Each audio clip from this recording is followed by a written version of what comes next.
Bienvenidos a estos programas donde vamos explicando el Santo Evangelio.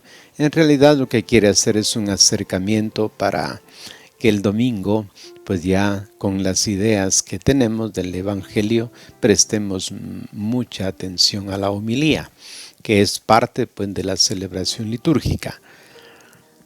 Este domingo que corresponde a la transfiguración, el Evangelio dice así, estamos en Mateo, en el capítulo 17, versículos 1 al 9.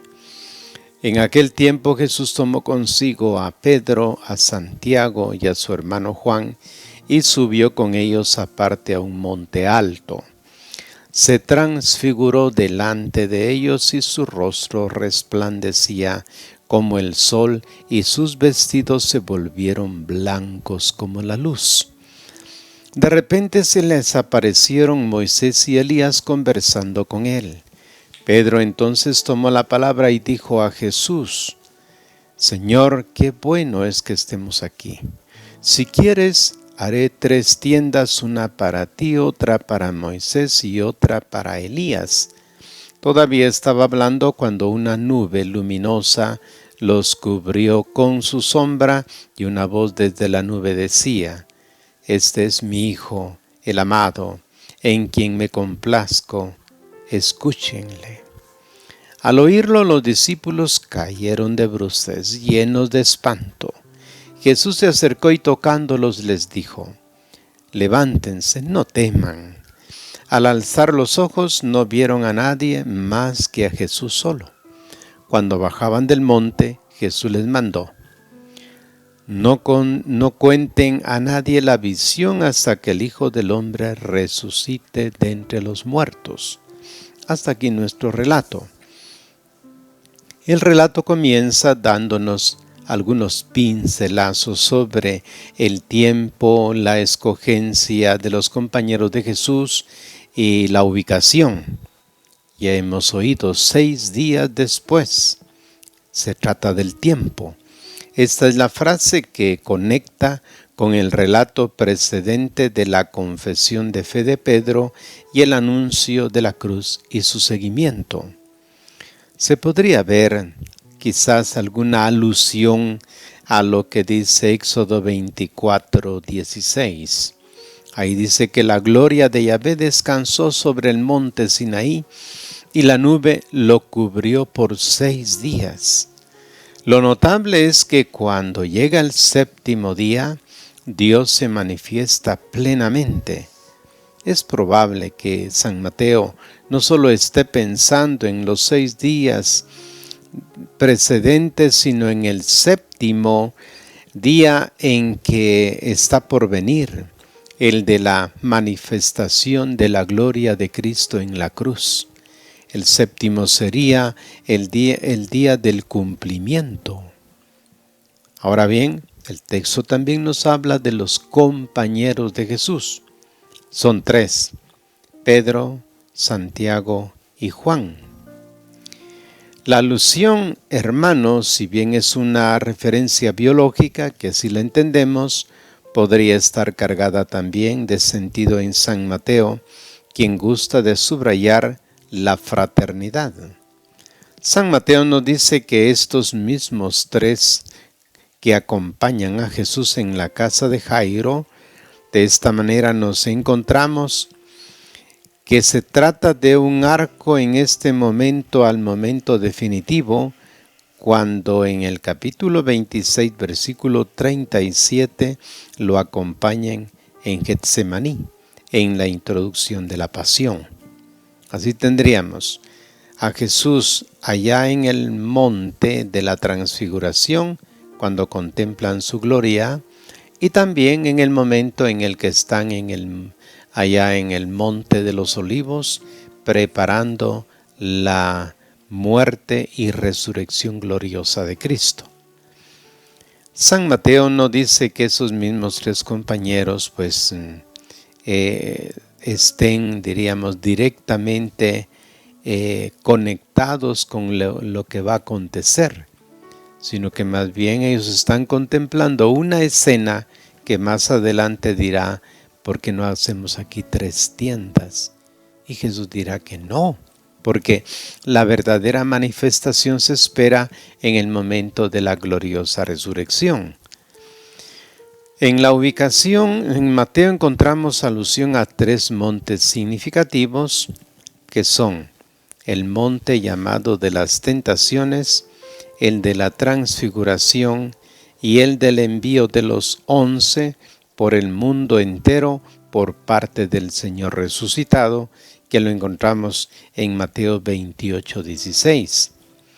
Pero también en el Evangelio de Mateo encontramos en Mateo 5:1 al 8:1 la montaña de la predicación de la ley. En 14:23 la montaña de la oración. En Mateo 15:29 la montaña de la multiplicación de los panes. Una tradición ha querido ver en la montaña aquí referida la montaña del Tabor, en el valle de Esdrelón, en Galilea, pero los evangelistas no le dan nombre. La referencia de las experiencias que Moisés tiene de Dios en la montaña durante el Éxodo podría darnos la ruta para comprender mejor el sentido de la montaña. El centro del Evangelio es la manifestación de Jesús. Jesús les permite a sus 3 discípulos el acceso a la revelación de su divinidad, pero también a las implicaciones. De una forma gradual el relato va aumentando el suspenso hasta el momento culminante, cuando la nube de la gloria los envuelve y se escucha la voz del Padre.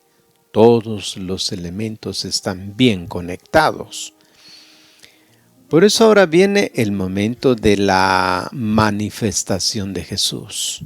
Jesús les permite a sus 3 discípulos el acceso a la revelación de su divinidad, pero también a las implicaciones. Por eso, ver, por ejemplo, el elemento ver. Lo primero que va a decir el evangelista es que un acontecimiento es para abrir los ojos. Dice el texto, y se transfiguró delante de ellos. Su rostro se puso brillante como el sol y sus vestidos se volvieron blancos como la luz. En esto se les aparecieron Moisés y Elías, que conversaban con él. Vemos el cuerpo transfigurado. Jesús fue transfigurado, es decir, un cambio total. Se da el cambio en su rostro y en sus vestidos.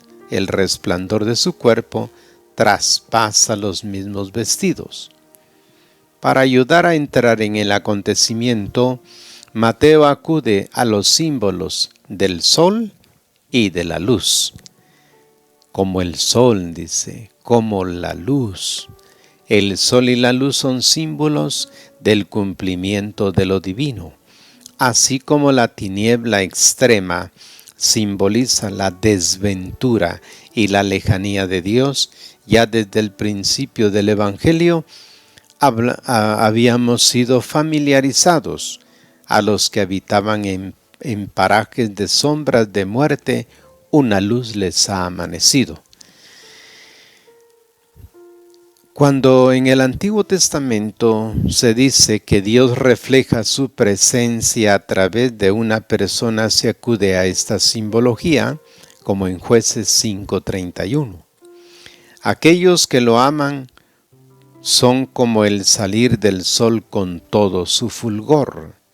La luz entonces remite a la divinidad, como en Mateo 28:3, dice, el ángel del Señor, su aspecto era como el relámpago y su vestido blanco como la nieve.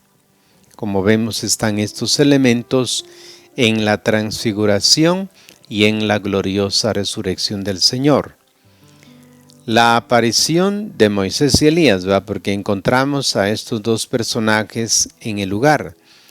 La aparición de Moisés y Elías nos confirma que estamos en el ámbito de la divinidad, porque ambos ya están glorificados. Tanto el uno como el otro habían sido personas llevadas al cielo. Por ejemplo, en el caso de Elías, nos lo dice segundo libro de los Reyes 2:11. Elías subió al cielo en el torbellino. En el caso de Moisés, a pesar del dato bíblico de su muerte, sabemos también que en los tiempos de Jesús estaba difundida una leyenda popular que lo consideraba llevado al cielo. Y eso lo dice Flavio Josefo en el libro de las Antigüedades Judías. Es interesante porque hay un libro apócrifo que se llama La Asunción de Moisés, para plantear pues que tanto Elías subió al cielo en una carroza de fuego, como también Moisés, que según la leyenda, él ha subido al cielo. Pero aún prescindiendo de este dato, el hecho de que Moisés también haya sido transfigurado nos invita a verlo en el ámbito privilegiado de una relación muy especial con Dios. Por otro lado, ambos personajes están relacionados con la llegada del Mesías. Según la literatura bíblica tardía, acordaos de la ley de Moisés, mi siervo, a quien yo prescribí en el Horeb preceptos y normas para todo Israel. He aquí que yo os envío al profeta Elías antes que llegue el día de Yahvé grande y terrible. Está en Malaquías 3, 22 al 23. No sabemos el contenido del diálogo que se desenvuelve entre los dos personajes celestiales y Jesús. Para Mateo, basta con la contemplación del cuadro de tres personajes resplandecientes. Lo importante es el tipo de relación que establece entre ellos. Queda entonces la pregunta sobre el valor de la presencia de Moisés y Elías en la transfiguración de Jesús. Moisés y Elías representan pues la antigua alianza. Moisés representa la ley y Elías a los profetas. Frente a ellos está Jesús, quien retoma el valor de estos dos personajes y va más allá de ellos. Toda la antigua alianza se orienta hacia la revelación definitiva de Jesús y se rinde ante la ley definitiva revelada en él. Jesús no es un legislador más, ni es un profeta más. Él es el Hijo, es lo que acentúa el texto. Pero Mateo nos da una pista. Jesús, quien ha dicho que no vino a abolir la ley y los profetas, sino a dar pleno cumplimiento, ahora dialoga con los representantes de la ley y los profetas. El misterio pascual es el cumplimiento anunciado y Moisés y Elías son sus testigos. Jesús es presentado en el Evangelio de Mateo pues como el nuevo Moisés, que establece también la nueva alianza. Jesús es la plena realización del acontecimiento del Éxodo, cuando Moisés llega a lo alto del monte Sinaí, el capítulo 19 del Éxodo. Ahí el Señor se le aproximó, dice, en la oscuridad de una nube. Éxodo 19:9. Y el rostro resplandeciente semejante al de Moisés después del contacto con el Señor. Esta reacción es importante porque Él está en la montaña del Sinaí y cuando Él baja de la montaña también está glorificado, es decir, brilla. Y eso fue lo que le llamó la atención a los videntes, es decir, los que esperaban la entrega de la ley de Dios. Ahora, frente a esta, diríamos, teofanía, está la reacción de Pedro. Tomando Pedro la palabra, dijo a Jesús: Señor, bueno es estarnos aquí. Si quieres, haré aquí 3 tiendas, una para ti, otra para Moisés y otra para Elías. También en las reacciones notamos una secuencia. Pedro es el primero en reaccionar, luego lo harán los otros en la nube. Pedro llama a Jesús Señor. Este es un título muy usado por los discípulos para llamar a Jesús en el Evangelio de Mateo. El de Pedro es un grito de oración, un clamor que de esta forma expresa el gozo indecible que proviene de la contemplación de su gloria. Enseguida propone pues construir 3 tiendas. La idea de construirlas es de por sí insensata, pero Mateo no lo ve así. Más bien capta el deseo de Pedro de retener el instante, de permanecer ya en lo definitivo, aquello lo que por medio de la visión se hizo accesible pues a los ojos humanos. Esta actitud particular de Pedro en la escena, confirmada en cierto modo por lo que retiene la antigua tradición cristiana, porque recibió de Dios Padre honor y gloria, cuando la sublime gloria le dirigió esta voz: Este es mi Hijo muy amado, en quien me complazco. Nosotros mismos escuchamos esta voz venida del cielo, estando en el Monte Santo. Escribió después San Pedro en la segunda carta 1:17 al 18. Pero también este acontecimiento es para abrir los oídos. Dice el texto: todavía estaba hablando cuando una nube luminosa los cubrió con su sombra, y de la nube salía una voz que decía: Este es mi Hijo amado, en quien me complazco, escúchenle. La aparición de la nube luminosa indica la presencia de Dios. Es claro que estamos dentro del universo simbólico de la Biblia. En la peregrinación en el desierto que hizo la generación de Moisés, la nube acompañaba al pueblo. Cuando llegamos al momento culminante del libro del Éxodo, vemos cómo la nube se posaba sobre la tienda del encuentro y la gloria del Señor llenaba la morada. Para los tiempos definitivos, con la llegada del Mesías, se esperaba un acontecimiento de este tipo. El Señor entonces mostrará todo esto y aparecerá así la gloria del Señor y la nube, como se mostraba pues en tiempos de Moisés. El imperativo: escúchenle, escuchadles, el texto.